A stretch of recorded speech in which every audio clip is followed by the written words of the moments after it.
What's up, everyone, and welcome to another Coffee with OLA. And today, I'm very excited to have a good friend of mine, Henrik Danhage of Evergrey. Amazing, amazing guitar player. What's up? Hey Ola. Hello YouTubers. Yeah, it's really good. Awesome. Nice to finally be here. On the front side In of your, Sweden. yeah. Yes. No, we always joke about that. It's a pretty common thing between Gothenburg and Stockholm. Yeah. It's front side and back side, or asshole or penis side. So it is what it is. You guys are playing a show at one of those cruises. Yeah, tonight, yeah. With Sabaton, so that's a big deal. Yeah, it's we're playing really early tomorrow, so it's probably going to be an even bigger deal of waking up and doing the show. But Exactly. Well, just to make a little bit of an introduction, guitar player of Evergrey. Yes.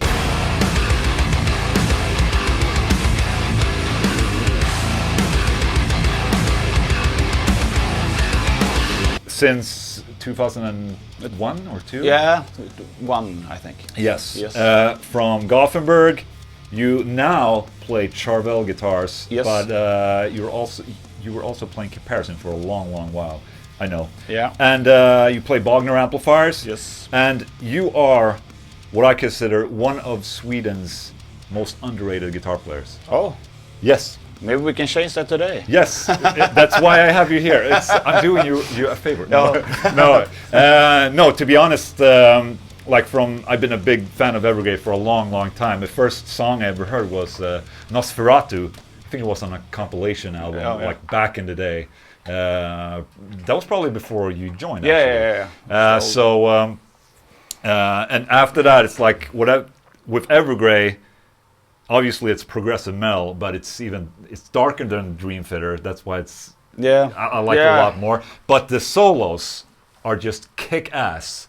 Oh. And it's when you play, you're one of those players that are like, it feels natural when you listen to it. It's like, oh, he's a natural talent. Oh, yeah. Like where you hear you talk with your guitar. Like that's how you speak. Yeah. Well, I see a lot of other guitar players they play technically awesome and fast, but maybe they're not speaking to you in a way. But your guitar playing is speaking to the audience in that sense. Yeah. So I will probably make a couple clips here. Henrik will also play, so you will see and hear. Not putting any pressure on you right now or anything like that. But yeah. So when you, I'm not going to ask how old you are, but I'm going to ask like who was your main influence? Like when did you start to play guitar? I think the first one that really got me was Ace Frehley of Kiss. Yes. I think most people in my age. It's kind of funny because the past 2 guests that I have had on this show, it's been Ace Frehley and obviously AC/DC. Yeah. Well, no, not that. They actually came a lot later for me. Yes. I was actually really late until I understood how great they are. Oh, it never happened for me. No. Unfortunately. So, but it's but not maybe a shred guitar, you know. Yeah. But and then the obvious ones, Eddie Van Halen is huge, and Yngwie. Yes. And I think to this day, it's probably those 2 are still always number 1 for me. Yeah. Both of them, you know. I never really sat down and tried to, learn their stuff or anything because they was just on such a. I was, or still am maybe, so fucking stupid. So I was like, I'm never gonna be able to learn that. So I never really understood, or I'm lazy, why I should sit and spend so much time. And it's never gonna sound as good as Yngwie anyway, or as Eddie Van Halen, you know. So I mean, but I always liked the guitar, you know. But I always, at the same time, been kind of lazy with practicing. But I've been playing for a long time, so that's what saves me, you know. Yes. But I never been really fond of sitting, with scales, and I really don't know that much about theories. Yeah. So, but if it sounds good, it is. So good. obviously, it's not needed. Like if you really, I mean, you utilize scales, but you have no idea like what it is or what mode you're in. Exactly. But you know what sounds good. Yeah. And so to some extent you are using theory, just that you don't know what you're doing. Exactly. And that's fine. I mean, a lot of people say that you have to learn theory to be there was an article like a couple of weeks back that said that you have to learn theory if you want to be in a metal band today. And it's like, it doesn't have to be that black and white. No, because the whole thing with what I think with metal is that it's just like... Sorry. I'm just going to take this off so it doesn't affect the microphone. Okay. I think that is one of the things that is cool with metal. It's like, yeah, sure, if you want to learn theory, do that. But if you don't, that's for me, metal is the energy. Right. And that is unfortunately something that you can't be taught. You have to teach yourself doing that, you know? Exactly. I mean, for me, music is much more heart and balls than it is the brain. Yes, exactly. But at the same time, I love to see people, you know, on YouTube and all the other places, you know, that are really been spending like a lot of time perfecting their, you know, some guys on YouTube that is just fucking crazy, you know. Yeah. I mean. Rick Graham, for instance. Yes. I think by far I think he's the. I love him. You know. Yeah. Because he plays with attitude as well. You know. Right. A lot of like the bedroom shredders don't have that. Yeah. Right. You know. And he is. I mean, maybe he's not a metalhead, but he has some serious chops. Yeah, that would suit really good in a metal band. Exactly. Yeah, he's probably one of the better ones, if not the best YouTube guys out there. It's just a shame that he doesn't really. I don't think he do as much anymore, unfortunately. But then we have guys like Tom Quayle and who else? It's a lot of British guys for some reason. I don't know why. I just found for me a new one that is with the what the fuck is his name? He's one of those dudes as well, like a Sir guy. Jack Gardner? Yes. He was really good. Yeah. Not that Tom Quayle and those are not good, but for me that's the other part of that kind of it doesn't speak to me the same way, you know. No. But it's very admirable. Yeah, like you go check it out. I was just at a Tom Quayle, Martin Miller clinic, and it's like you go there and like, wow, it's amazing. Yeah. I'm never going to be there, but it's amazing, and it can inspire me in another way, which is good, you know. So seeing how, I mean, Evergrey is.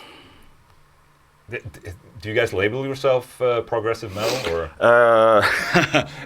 is that a problem? No, not anymore. I don't think it was a problem to start with either. But the thing was, a lot of the bands that we got compared to, except for the obvious ones, which is a great honor. Yeah. But a lot of bands that was like on the same label that we were at that time. You know, Inside Out, or yes. And guys having the guitar up here, you know, and it's like just doing exactly what I don't like about guitar playing and the musicianship. So we really was like, no, fuck, we're not the progressive. But if you see that the progressive music is a band that progressed the whole time, you know, or reduce and refine what we're doing, you know, you can call us. It's not like I don't lose any sleep if somebody calls us whatever, you know. Exactly. Just as long as you don't call us shit music. Yeah, exactly. Well, I mean, it's metal in some form. For me, it's, you know, it's more of a radio hit friendly progressive metal, I would say, because you still have a lot of melody, a lot of catchy choruses, and obviously like the main solos, and you know, it's like you have the structure that is very. I wouldn't say simple, but almost simple. But it's not easy music in that sense. It's still very. And I mean, how does that, like, you don't have any theory? Do Tom know any theory at all, or like how do you? I mean, you have so many albums now. How do you keep on making this complex of music? I just think that nowadays is very different, and to be honest, I think it's a huge difference now since me and Jonas returned, because we were away for a while. Yes. And we had our other band, Death Destruction. Yes. I think after that, Jonas really took a much bigger place in Evergrey, you know, Okay. as far as producing and writing. Okay. And he's always been like he's super good at like all the technical stuff. Right. And he's actually very, very good at the theory of music, yeah. you know. So I think that nowadays we really don't care if it's everybody's really good in the band. Everybody knows how to play, you know. Yeah. And it's a big difference when we have Johan as well, the bass player. Right, So I right. mean, Johan and Jonas sounds amazing together, and that is what I think is one of the main things, except for Tom's voice, of course. Yeah. That really sets us apart, because we had a rhythm section that really rocks and that play with balls and Yeah. And you have riffs, Yeah. which I think is like very important for a lot of Yeah. this. That's where some progressive bands are not metal bands, Yeah. because it's just playing, Yeah. but don't have those killer riffs No. that you miss from like the energy that you were Yeah. talking about. That is metal. Yeah. You But know? I mean, we are just fucking kids that learn to play Yeah. guitar, you know, and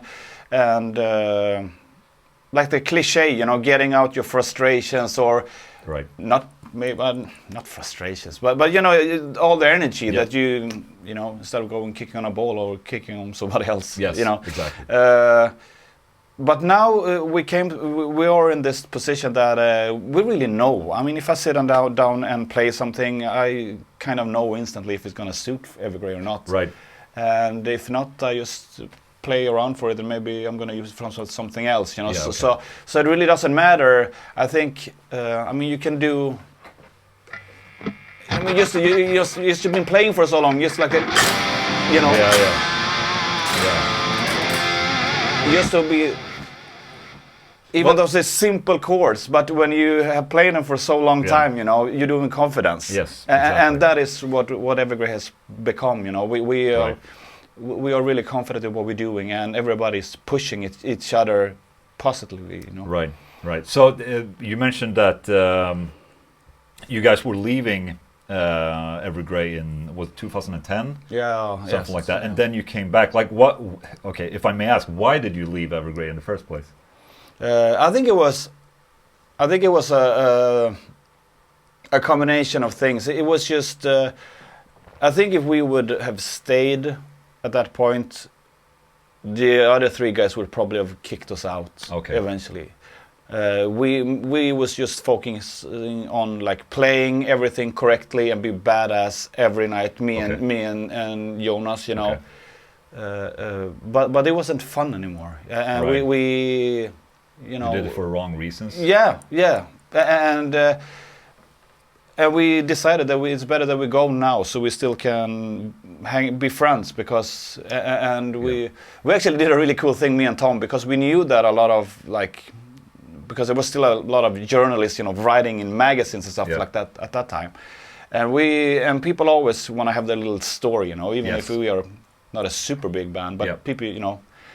So we just made a decision that every time somebody was gonna start doing that, we always was gonna call the other guy and give the phone to the journalist, you know. If they heard something that Henrik said this about everybody, right, because so when we, I think that I did one show with them, because the guitar player Marcus Gidell couldn't do one gig, or so they asked if I wanted to do it, and it was fun. And then I think, and then we actually had a bachelor party for our old bass player Michael. Yes. Just the band. Yes. So we just brought him up, got him drunk, and we actually played in our rehearsal room, me and Jonas' rehearsal room, with the band for the first time, and with him. And he didn't play very good. He has been touching a bass for like 3 years, and he was super drunk. But the vibe was like, this is good, you know. And so we started to have some meetings, and how we were gonna do it, and if like it was really a big pressure at the same time, because if we're gonna do it, we have to really stick to it and do it. Then otherwise we like fucking up the whole thing. Yes. The brand, and you. So I mean, in order if somebody has to leave, there has to be a really fucking good reason, you know. Yeah. Exactly. and now we just respect everybody, and it's really fucking funny, and we're sounding good, and it's fun again.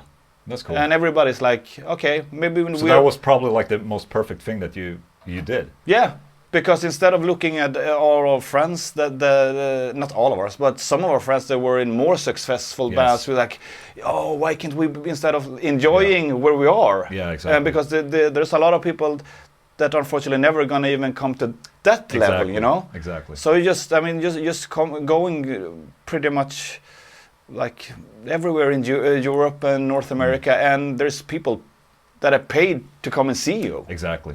And spend their time watching us. It's if you just think in those terms instead, it's sometimes fantastic. it is hard to where you kind of think of everything and you see and compare yourself to other bands, obviously, but at some point it's like, oh shit, I guess a lot of people would kill to be in my shoes or whatever. So yeah, I totally understand. And especially just like the only thing that I think you should. And this is just my personal.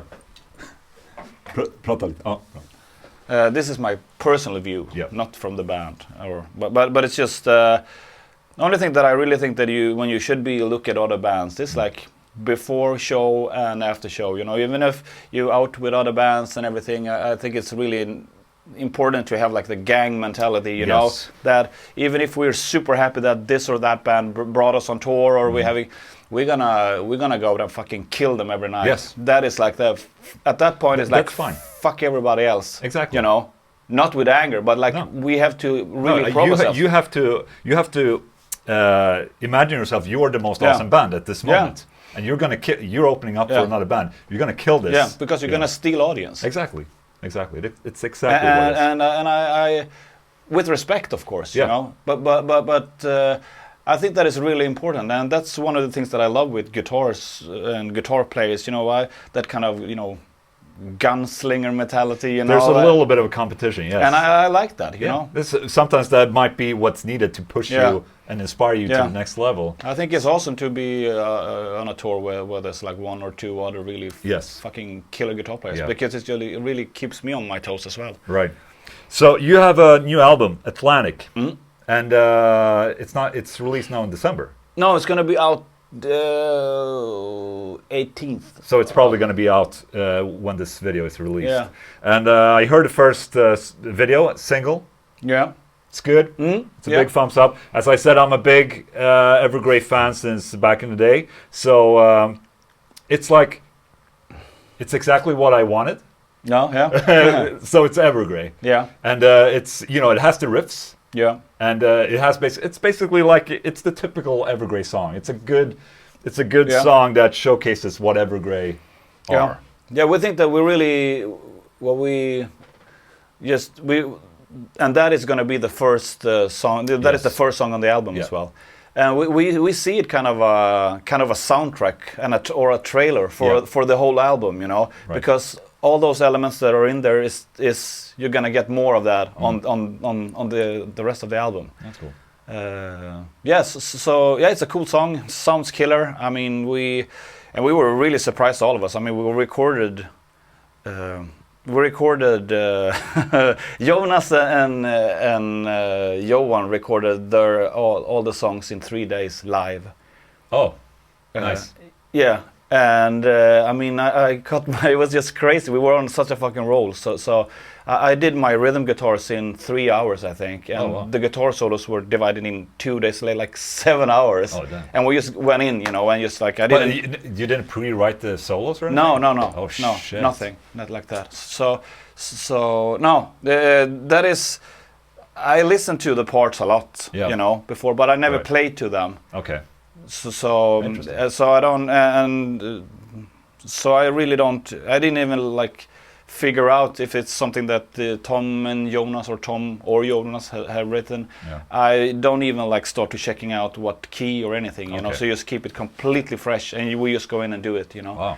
So either Tom or Jonas is pretty much my ears, at that point. Okay. So I just play, and then we just like, this is good. Yeah. So it's really cool, and it works super good. Sometimes, I mean, that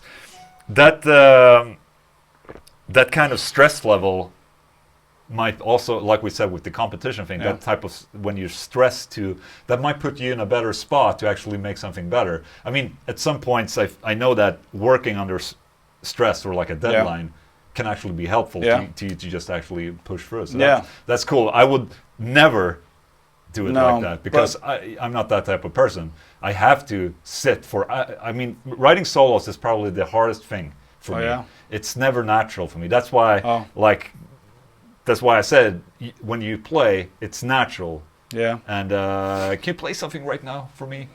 What do you want to hear? Something for me.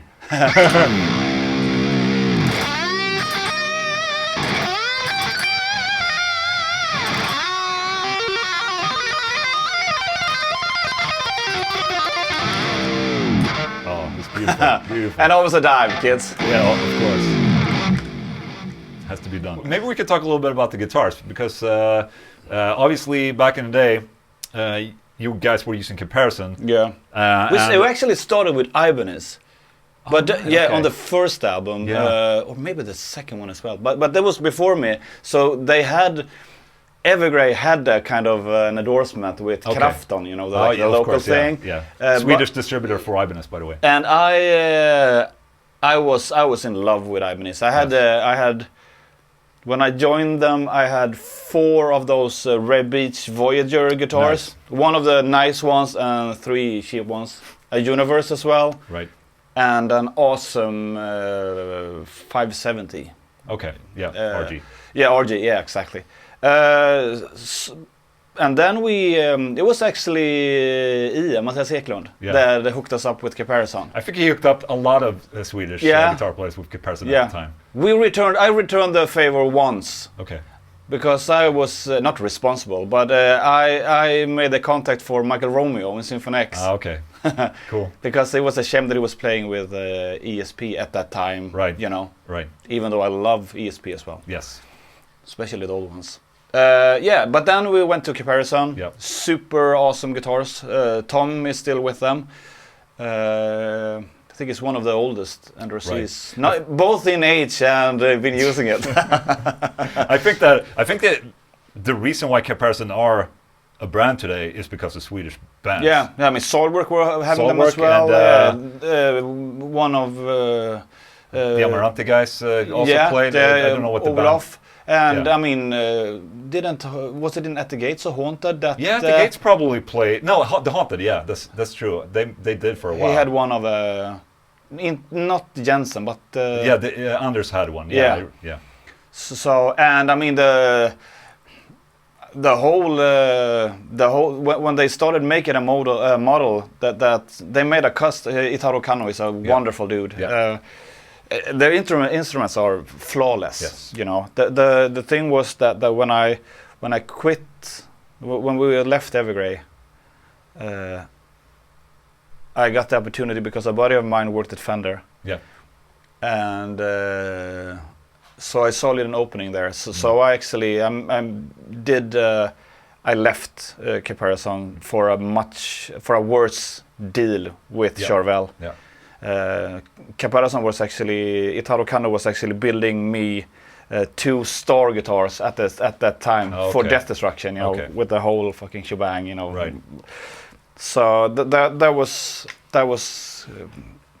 one of the few things that I not feel really good about in my musical business. Yes. That was really hard, especially since, you know, with the courtesy and everything from Japan as well. That was very hard, but he gave me his blessing. I got the blessing. Okay.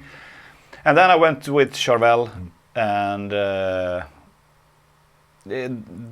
that is like, for me, this is the brand that I always wanted. I love the company. Yeah. I love the brand since I was a kid, and they look good on you.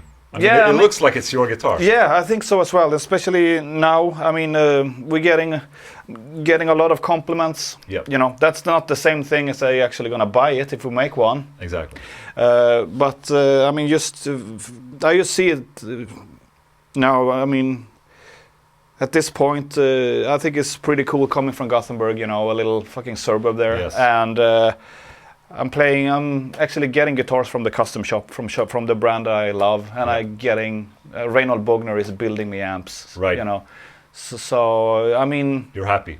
Yeah, very very happy. You know. Yeah. And sometimes it's just crazy when I think about that. You know, because I couldn't even imagine that when I was a kid. You know.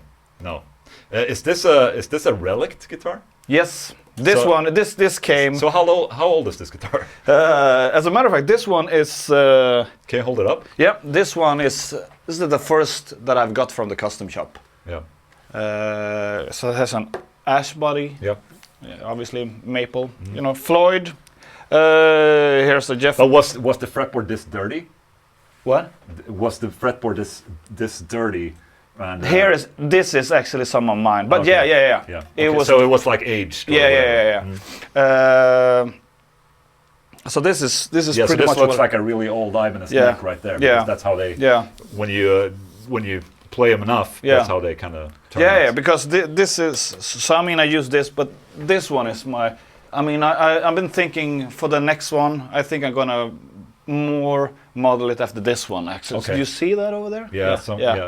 This is that is a second guitar that I got. So that is actually a Japanese one. Oh, okay. But it's a really really good X. So a perfect. I love that, and that has been with me. So that is like that is my favorite guitar. I mean, obviously this is super fucking cool, and I love this. This is like a hair after. Yeah.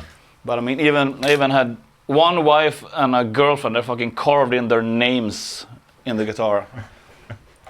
Girls, that is not the way to get into your man's heart. So don't do that. So you didn't ask him? No. Nice. So I had one, and then the other one did it bigger. Oh. And your current one? My current one, she is just she's. I was smart, so I gave her a Charvel Star. Okay, good. So she can carve in that instead. Okay, great. Awesome. What pickups are you using? This is Simerankan. Yeah. The GB, and this is the Texas Hot Antiquity. Yeah. Yeah, it's. I've been more and more. I've been starting to think about pickups lately, and it's funny. I've been trying a lot, like most people, you know. But and I somehow I always like end up on the GB again. It's an Alnico 5 pickup. Yeah, I love it. I love that. It's what I play as well. Yeah. There's just something. It's not as screechy sounding as a ceramic. It's just a calm and very dynamic pickup. So it's. And then I think this is. I like this one. Yeah. A lot, but I love this one. On this one, I have the what the fuck is that name? It's a DiMarzio Heavy Blues. Yeah. Okay. And that is really like beefy and still like kind of woody as well. Okay. So the only thing that I miss, maybe I would like some more glassy high end on it, but it's I don't know, you know, because I really try to stay away from starting. I don't want to go down that road because I mean it just takes time, and I'm probably gonna end up with a JB and this one or that one, you know. Exactly. So well, you know how it is. It's like the grass is always greener, and then you're kind of like, oh shit, okay. And then you pick up a guitar with your old pickup, and it's like, oh shit, that's why I love it. The only one that I'm really curious about is, and that is the Bill Lawrence. The 500 XL? Yeah, because lately. I have two. Oh, because lately I have, you know, it's starting to worry me when I play live. I'm getting a difficulty to get like that one on the 14th, the A there. Yeah. But the thing, or a G because we're one drop. Right, See, I know song theory. Yeah, you do more than me. But and it's since I do most things like all improvised when we play. Yeah. Except for like melodies and stuff like that, but all like the faster shreddy stuff, I don't really care, you know. It's just like, oh, I start around here and I'm gonna end, you know, there. So and most of the times, especially the tapping stuff, usually go kind of fast. So it really doesn't matter if there's one or two notes. That's because they just, you know. But this one, like that. Yeah, it's hard. And especially if I'm doing and I want to do it like a really rock star thing, you know, like. And it's dead. So that is something that I really wanna. Do you want to try one right now? Yeah, sure. I'm not sure if it's in tune. Oh, such Halen as well. Yes. I love them. Yeah. Oh. It's a lot of knobs on there.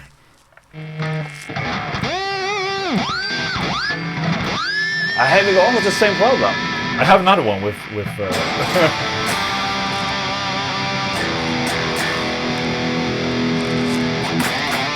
And what is that? Is it the 59? It's a 59.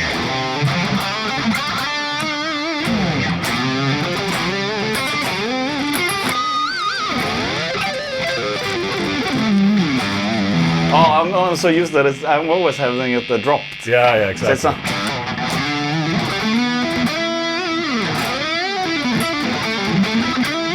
Yeah, cool. Yeah. There you go. A little bonus for you. Yeah. Do you always play in drop? All the songs, or? Not if we have the. We have some songs that is like in A, so 7-string. Right. And but I really don't like 7-string guitars. No. I don't like the look of it, and I don't like the. So I play a 6-string regular. Right.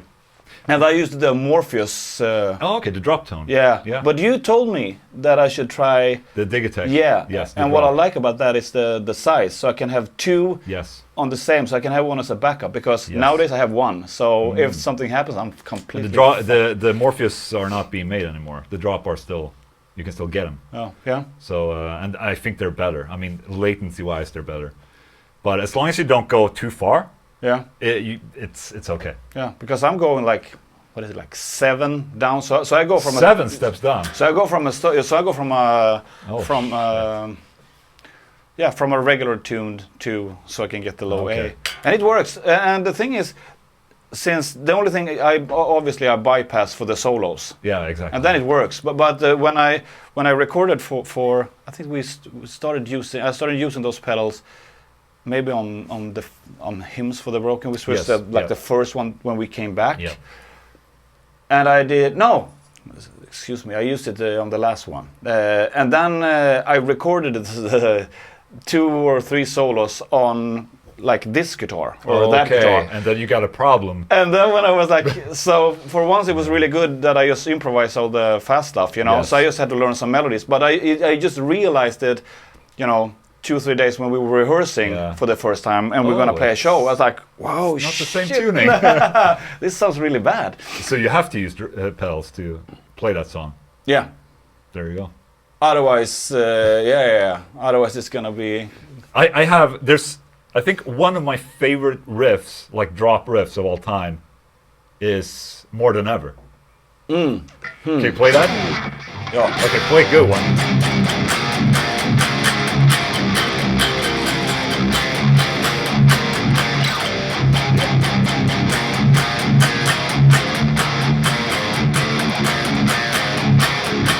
That's a sick riff. There's a lot of good melodies in that song.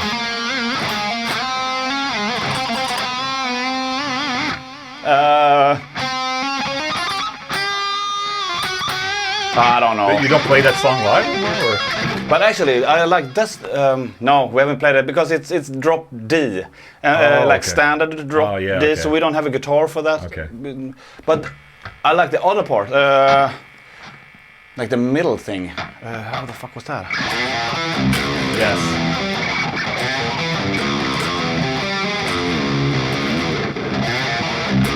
Yeah. It's heavy. Yeah. That is one of those songs that has everything in it. That's like perfect. Yeah. Just like the new song and the new single. It was not like Arch Enemy melodies as well, huh? Exactly. Yeah, but good. Oh, Arch Enemy has a lot of. Yeah, fun. they have. Yeah. I mean, as far as like. He also played Comparison, did he? Yeah, yes, Chris. Yes. Yeah, really good guitar player. Yes. I mean, all the guitar players that they have has been really, really good. Yeah, yeah. That's a cool riff. More Than Ever. Shit, that's what song? Which album is that? That's Recreation Day. No. It's not. No, it's not Recreation Day. It's the one after. Was that? Ja, is it ja, It has inner to circle. touch Inner circle. inner circle, and it has also a touch of blessing and all that. Exactly. Yeah. I was actually. Was that the album that you made a DVD for? I think so. Yeah. Because that's. I was there. I was with my wife Yeah. and my brother at Storani at the bar where you recorded the DVD, and you had an orchestra, and also I remember Anders Engberg of Sorcerer. I played in Sorcerer. I mean, when you start talking about like Swedish musicians, the world becomes so small because everyone just knows everyone. But there you had orchestration going. Was that Jonas doing all that? Yeah. That was insane. And he was, I mean, he is like almost 10 years, or is it? Maybe, yeah, I think it is. He's 10 years younger than me. Yeah. And this was a long time ago, like 2004 or something, yeah. 3 or 4, yeah. So I mean, he was just, when he was writing that shit down for the guys, me and Tom were like, what the fuck, you're a drummer, you're not supposed to know this. But he is, yeah, I mean, it's just amazing to see what a musician he became. And I mean, he's doing a lot of producing on his own now as well. That is, yeah, super, I'm really lucky to have, you know, most of the career with him. Yeah.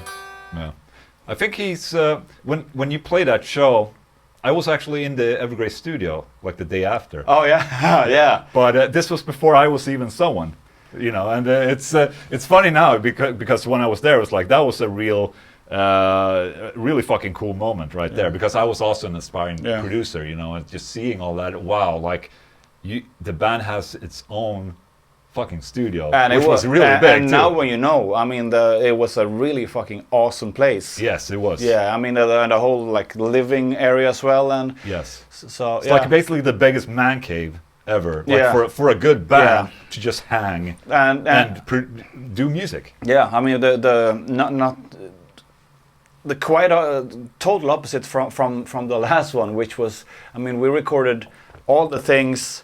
I think it was in 1 week, all the musical parts, you know. Oh, okay. So maybe 8 days or something like that. But that album, I think we spent like 5 months just recording it, you know, and you know, just hanging out there. I mean, drinking a lot, and you see like so you really got it. We even had like themes. So 1 week we just walked around in robes, and we had costumes. So like you know, suits. Okay. And we had a cowboy theme. So like, you know, yeah, you know, being a real rock stars basically. Yeah, living together. Yeah, and I mean that would be amazing. Can a band really do that today unless they're like really rich and successful? No, it's not possible. No. And I mean, if we would document that and have that now, you know, there would be gold. Yeah, it would be sick. So Bogner. Yeah. You know him personally, like you've been there a few times. And I've seen a bunch of videos, and I also saw you at NAMM when you're there and you just go all about it, you know. Yeah, you were sitting right. I mean, when Randall had the super huge wall. He was next to. Yes. That is a cool thing with. I mean, I've only been there twice. Yeah. But I think that aside from the obvious, I mean that the amp sounds killer and he's super good. His booth always looks the best as well. Mm. You know, he has that aesthetics, you know, and that was one of my goals when I went, because I went on my own. Okay. All right. I just had I had a divorce like a couple of months before, and I had a little too much money. Yeah. So I went by myself there, and obviously you have friends, you know. Yeah. But and then we met there. Yeah. So I really wanted to. I was kind of not happy with DiMarzio at that time. Not because of the pickups, because it was hard to get a hold of people. Because people were the people that you like it is, you know. Yes. People you work with quit, and then you don't know anybody. Yeah. So and you hooked me up with Keith Merrow. Right. And Seymour Duncan. He was a super dude. He still is a super dude. I haven't talked to him in a long time. So that was good, and I really wanted to at least have a contact with Bogner, like just to tell him that that I turned down an Englund deal because a buddy of mine said, "Isn't that at the first show in Gothenburg?" He was like, "Isn't that the amp that you've been talking about, Bogner?" And I was like, "Yeah, but fuck that. I'm gonna have the meeting with Englund now." I was like, "Yeah, but just try it." And so I hooked it up the Ibrishal and like took 2 courses. And I was like, "Fuck, this is gonna be expensive." So we didn't even go to the Englund you skipped the meeting? Yeah. Oh. And I deal that, and it was good at that time. So I had one, and Reinhold was super busy. Did the like all of us. I mean, for one, and but I got a hold of him. I met him on the Hilton where the after party is on Saturday. Okay.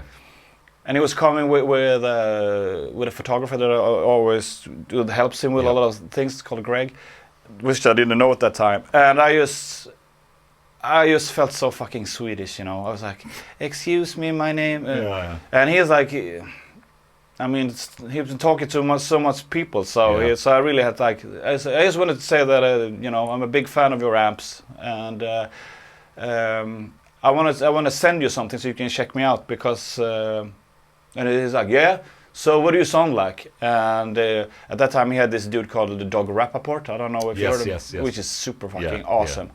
And I was like, "Fuck, I really want to do this." So I was like, yeah, you can think of me of Dog Rappaport on 11, I said.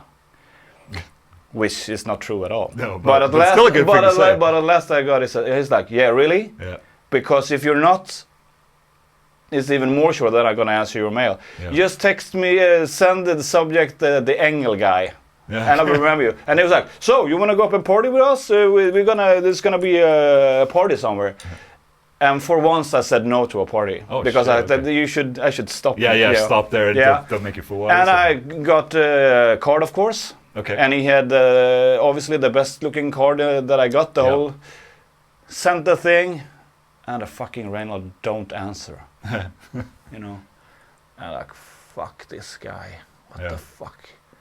And I waited like 2 weeks, 3 weeks. I was like, "What the fuck? Was I rude, or they maybe found out that he was gonna tell me if he didn't think that I was good, So then I checked and I typed in the wrong address. Oh no, the wrong email? Yeah, some misspelling or something like that, So I just sent it away, and like 2 days later, he's like, boom.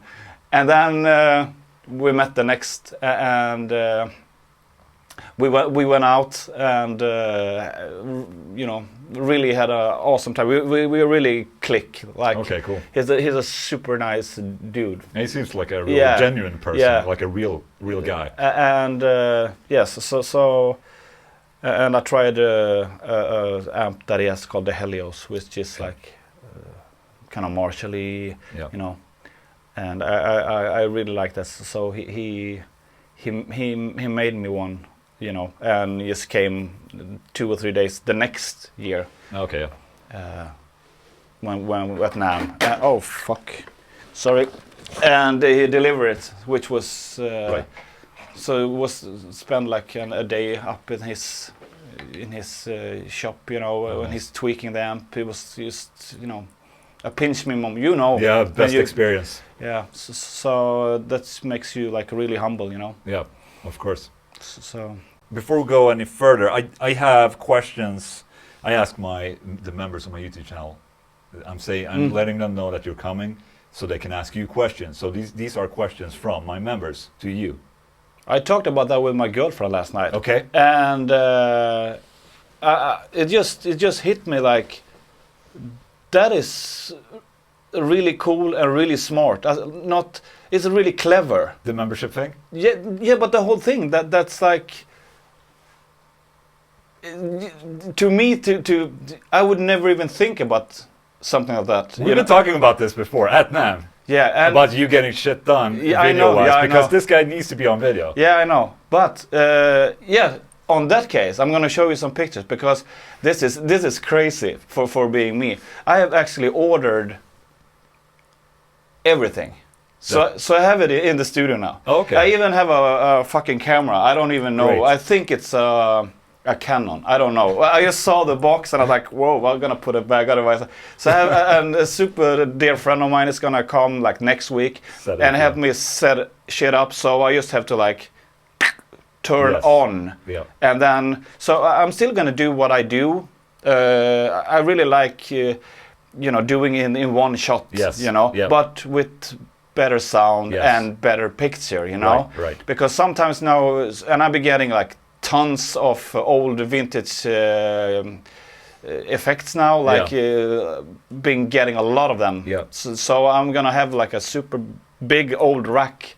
Like I got one of those like 20 spaces, and it's already it's gonna be filled up already. Okay, cool. Like So you already have a bunch of stuff to do.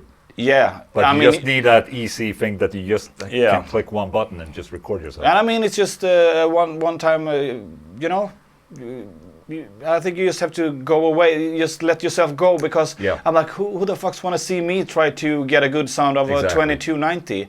And well, I mean, what starts with 10 people soon becomes 100, soon becomes 1,000. And even if it stops with 10, I still know that I've been watching a lot of fucking hours of other dudes try to program the fucking 2290. Yes. So, I mean, it's still going to be a good time. It has to start somewhere. Yeah, and just like I said with the other stuff, like I'm super happy that for the people that I still have. Yeah.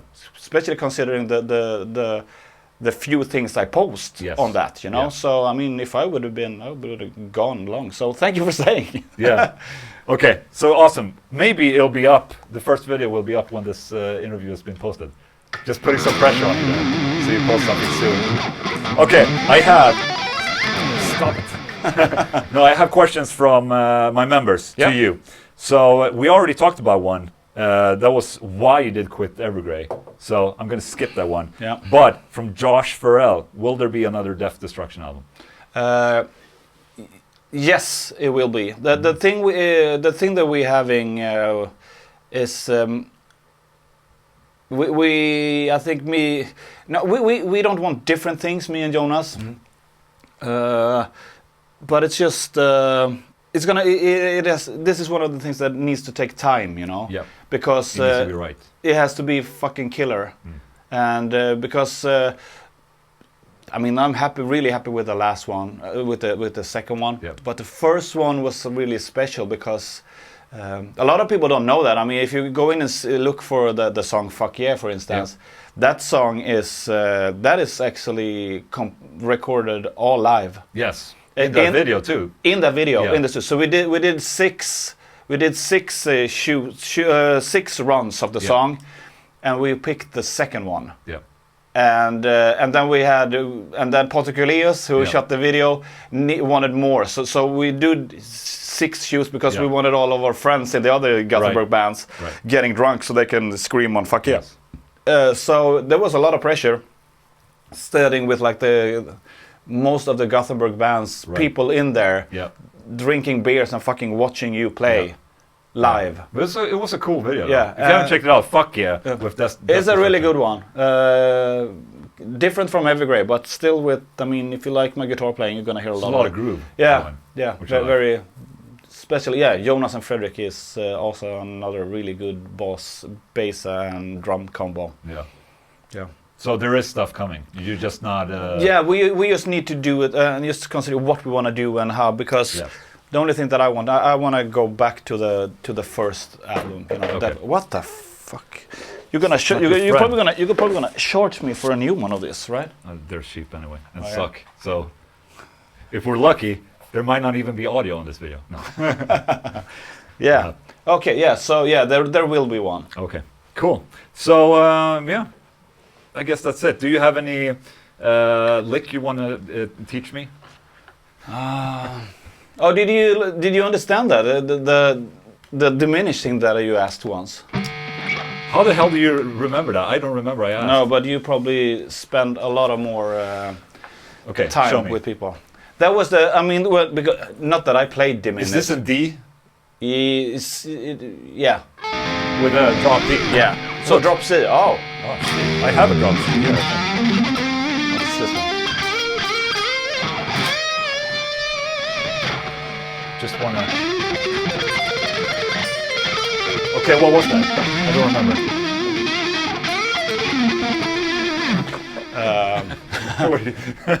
What was that? I don't even remember the lick. Yeah, instead of, I mean, people that do it like this, you know, like, and they go.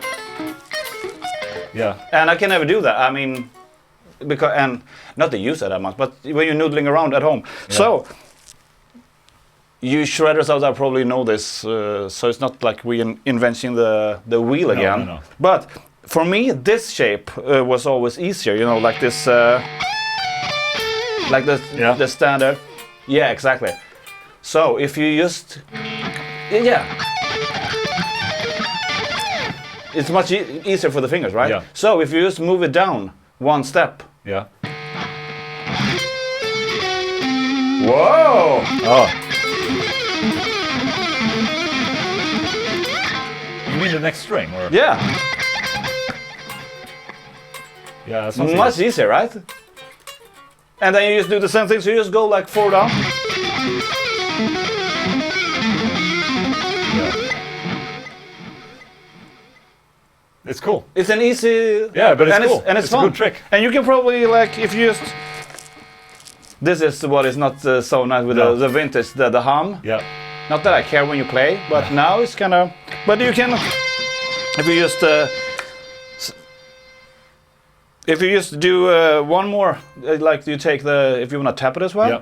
So you just keep it so it's like you have 2 in between the whole time. This is how I think. Yeah, okay.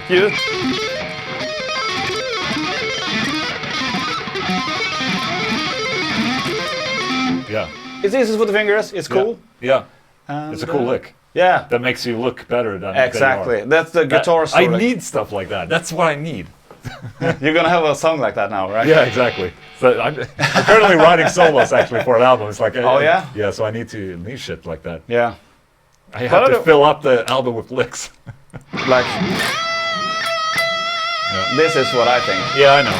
But there's just, at some point, for me, when the whole album is just that, Yeah. I need tricks. Yeah. So that's a good trick. Yeah. Like,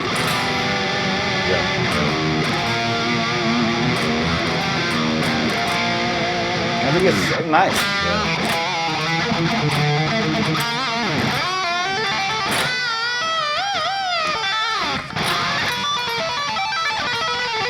I mean, if you listen a lot to Eddie Van Halen, it's like you have to. And I mean, you shouldn't give away your tricks, but I mean, it's just the dives. Yeah. Is good. Yeah. Don't be afraid of the dives and the slides. Yeah. I mean, why start a solo when you can start it? That's just what I think, you know. It's the small things that matters. And just awesome. yeah. What picks are you playing? Are you playing those old picks? Yeah, 2 millimeters. Ooh, nice. So that is so funny. I feel kind of cheap, but when people, not that it happen every day, but it happens sometimes at shows. You know, when can I have one of your picks? Yeah. It's like, no, not really, because that means that I have to go and buy new ones, and it's like you can get it in the store, it'll be exactly like that, especially if I haven't even played it. Yeah, exactly. So I just go and grab a new one. Go grab it from my own bag, you know, and like, here, you want some money as well? Exactly. So, yeah, but I really like those. Yeah. The only problem that I have with them is on certain riffs, they get eaten really fast. Oh, okay. Okay, so you get like small edges, or Yeah. Oh, okay. But I love it, and I think it's nice with a thicker pick. Yeah.